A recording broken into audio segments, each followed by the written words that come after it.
अवतार वाणी की ये 4 लाइनें हमारे सोते हुए विवेक को जागृत कर देंगी, हमें सोचने पर विवश कर देंगी। शहंशाह जी ने वैसे तो संपूर्ण अवतार वाणी के अंदर एक एक लाइन, एक एक शब्द यानी अनमोल है। और संत महात्माओं फिर भी महापुरुष हमें चेतन करने के लिए चेतन भरी लाइनें, तो लाइनों में लिखा हुजूर ने, एक ना भूला दो ना भूला, भूला सारा जगत तमाम। और आगे आपने लिखा, नामी की पहचान नहीं पर मुख से रटते जाते नाम। आओ संत महात्माओं, इधर तो शहंशाह जी ने ये बात लिख दी, एक ना भूला दो ना भूला, भूला सारा जगत तमाम। सारा संसार भूल गया इस घोर कलिकाल कलियुग में, लेकिन परमात्मा को भूल गया। ये नहीं कि नाम लेना भूल गया। नामी की पहचान नहीं पर मुख से रटते जाते नाम, यानी नाम की रटन है। आज जो है कहें कि सतयुग से भी ज़्यादा यदि भक्ति हो रही है, मंदिर बन रहे हैं, प्रार्थना, हरि चर्चा हो रही है, ऐसा नहीं कि हरि चर्चा नहीं हो रही। क्योंकि इस बात के लिए तो भगवान श्री राम ने माँ सीता से पहले ही कह दिया कि फिर वो घोर कलिकाल कलियुग में क्या होगा, धर्म तो होगा नहीं। तब भगवान श्री राम ने कहा सीते कि धर्म भी होगा, कर्म भी होगा, लेकिन शर्म नहीं होगी। घर के आंगन में बाप के सामने उसकी बेटी नृत्य करती होगी। आओ संत महात्माओं, नृत्य करती होगी, कर्म भी हो रहा है, धर्म भी हो रहा है, लेकिन शर्म नहीं हो रही। ये तो है त्रेता युग की बात। लेकिन संत महात्मा वहाँ कह दिया कि नामी की पहचान नहीं। अब नामी क्या है? अब नामी जैसे कोई व्यक्ति हैं रामचंद्र, कोई व्यक्ति हैं सीताराम। सीताराम नाम के व्यक्ति किसी फला शहर में रहते हैं। अब किसी व्यक्ति को मिलना है तो उनका नाम सीताराम है। अब सीताराम सीताराम सीताराम वो कहता रहे तो क्या सीताराम जी से जाकर के मिल जाएगा? ये एक सोचने का विषय है। सीताराम कितनी कहे, लेकिन क्या वो मिल जाएगा? नहीं मिल सकता। क्यों नहीं मिल सकता? जब तक कि कोई इंट्रोडक्शन, मध्यस्थ करने वाला, बीच वाला, यानी जो है मेडिटेटर, ये ना बता दे कि ये है, ये सीताराम जी हैं। और जब वो उनको उनसे एक बार संपर्क करा देगा, ये सीताराम जी हैं, और संत महात्माओं, तो उनका परिचय हो जाएगा, जानकारी हो जाएगी, दर्शन हो जाएंगे उनके। फिर वो कहीं पे भी उनको पहचान लेंगे, किसी भी समय पहचान लेंगे, क्योंकि वो सीताराम उनका उन्होंने देख लिया। ऐसे ही करें, यानी आज परमात्मा का नाम तो दुनिया लेती चली जा रही है, रटती चली जा रही है, जपती चली जा रही है, लेकिन क्या उसकी जानकारी परमात्मा की? किसी से पूछो तो कहता 7वें आसमान पर रहता है, किसी से पूछो तो कहता पाताल लोक में रहता है, किसी से पूछो तो सूर्य के अंदर रहता है।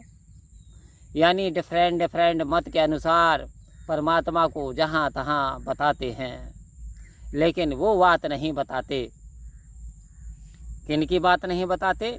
गोस्वामी तुलसीदास जी की, जो कि आपने रामचरितमानस के अंदर एक प्रमाण के रूप में रचना दर्ज कर दी कई हजार साल पहले कि निकट होत सूजत नहीं, निकट होत सूजत नहीं, धर धर गया ऐसी जिंद, और तुलसी इस संसार को भयो मोतिया बिंद।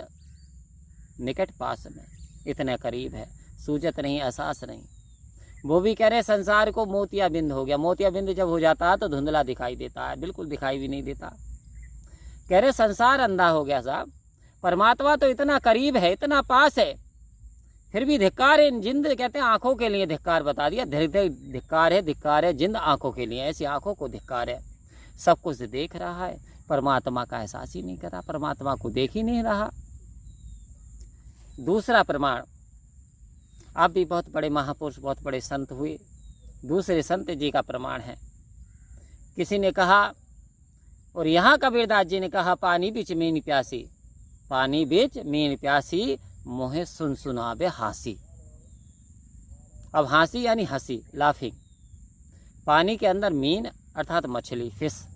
कोई ये कहे वाटर के अंदर फिश, प्यासी रहती है, पानी नहीं पीती साहब। तो कह रहे हैं फिर हंसने के अतिरिक्त इसके सिवा कोई और बात बनने वाली नहीं है। आओ संत महात्माओं, कोई ये कहे संसार में जब नाम है तो नामी भी है, जब राम का नाम है तो राम भी है। परंतु क्या हमें आजकल जानकारी हुई? आज संसार भूल गया है, मुख से नाम रटते चले जा रहे हैं, नाम रटते चले जा रहे हैं। लेकिन क्या इस परम सत्ता पार ब्रह्म परमात्मा का एहसास जानकारी हमें हुई? यदि हो गई है तो मुबारक हैं, बारे न्यारे हो गए। क्योंकि बारे न्यारे क्यों हो गए? क्योंकि लास्ट स्टेज है ये। मानुष जन्म अंत के सीढ़ी, फिसल गई तो वारी गई।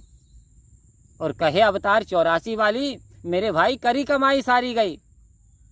अरे कितना कष्ट उठाया होगा। 83,99,999 योनियाँ भोगी। उस योनियों को भोगने के उपरांत बड़ा गिड़गिड़ाया था परमात्मा से ये जीवात्मा कि प्रभु एक बार वन चांस, वन मौका मुझे दे दो, मैं आपका गुणगान किया करूँगा, मैं आपकी मस्ती में रहा करूँगा। लेकिन भूल गया। तो कहा मानुष जन्म अंत के सीढ़ी।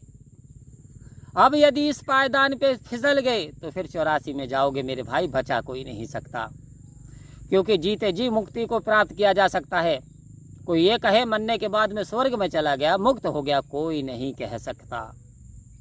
क्योंकि कब्र का हाल तो मुर्दा जानता है, मुर्दे के ऊपर क्या बीतती है, कैसे सवाल जवाब होते हैं, क्या क्या होता है, कोई नहीं कह सकता। वहाँ कोई कैमरा काम नहीं करता। आओ संत महात्माओं, जीते जी मुक्ति को प्राप्त किया जा सकता है। और क्या कहते मुक्ति मिल कैसे सकती है? गुरु कृपा। गुरु कृपा, मोक्ष मूलम गुरु कृपा। मोक्ष का जो मूल है वो गुरु की कृपा है। अर्थात गुरु आपसे खुश है तो समझ ले मुक्ति का मार्ग खुल गया। और ये मुक्ति का मार्ग खुला भी, भिलनी मुक्त हो गई। आओ संत महात्माओं, भिलनी जिसे सबरी कहा गया, सबरी मुक्त हो गई। इधर अनगिनत महापुरुषों को यानी सतगुरु की कृपा से मोक्ष मिल गया। जैसे कह सकते हैं कबीरदास जी को इससे पहले ज्ञान ही नहीं था, ब्रह्म ज्ञान नहीं था, कबीरदास जी को मोक्ष मिल गया। वाल्मीकि जो कि रत्नाकर डाकू चोर लुटेरे, सतगुरु की कृपा हुई, ब्रह्म ज्ञान की दात जीवन में आई तो मोक्ष मिल गया। रत्नाकर डाकू की बात करें या फिर अंगुली माल जो कि लोगों के लहू को पी जाता था, उंगलियां काटता था और लहू पी जाता था, और उंगलियों को गले में लटका लेता था। ये काल था महात्मा बुद्ध के समय का। जब महात्मा बुद्ध के द्वारा उन्हें ब्रह्म ज्ञान की प्राप्ति हुई तो वास्तव में वो अपने मूल को पहचान गया। जब मूल को पहचान गया तो पाप से तौबा तिल्ला कर ली। उसी दिन से ठहर गया, रुक गया, शांत हो गया, उस चेतन की जानकारी हासिल कर ली और कहते हैं कि वो मोक्ष को प्राप्त हो गया। आओ संत महात्माओं, ये होती है सतगुरु की कृपा। तो आज बात ये चली, एक ना भूला, हम भूलते चले जा रहे हैं। दुनियावी काम हमें याद हैं, यानी हमें शादियाँ याद हैं, हमें एनिवर्सरी याद है, हमें जन्मदिन याद हैं, हमें अपने काम याद हैं, परंतु ये याद नहीं हम आए कहाँ से, जाना कहाँ। जब लौट के जाएंगे तो हमें पूछेगा तो हमें यानी जानकारी नहीं है हमारी आत्मा पहुँचेगी कहाँ, कहाँ भटकेगी। इस भटकन को दूर करना है तो समय के सद्गुरु आज धराधाम पे आए हुए हैं। इस ब्रह्म ज्ञान की जानकारी हासिल कर लो, ब्रह्म ज्ञान प्राप्त कर लो, आत्मा का कल्याण कर लो, जीवन को सुखाल कर लो, जीवन को आनंद से भर लो। परम प्यार से बोलिए धन्यवाद जी।